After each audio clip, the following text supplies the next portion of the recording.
Это стихотворение Нура Ахмадиева о солдатских письмах, которые в годы Великой Отечественной и после войны помогали вдовам выживать и строить свою дальнейшую жизнь, которые придавали силы. Нур Ахмадиев солдат хатлары. Собылаштылар. Исендә һаман җиңеп кайтырбыз дигән атлары. Җиңү дә килде.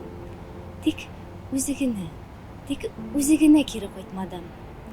Юксыналарда туган яклары, тонар барыбер алдан атмады. Ядкәре булып бер улы калды. Һәм тагын калды язган хатлары. Шул хатларны укыды кат-кат. Һәрбер сүзенә кадәр ятлады.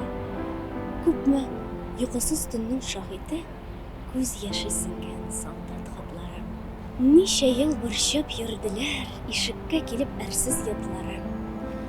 Тугры булырга көч бирде, мәхәббәт тулы солдат хатлары.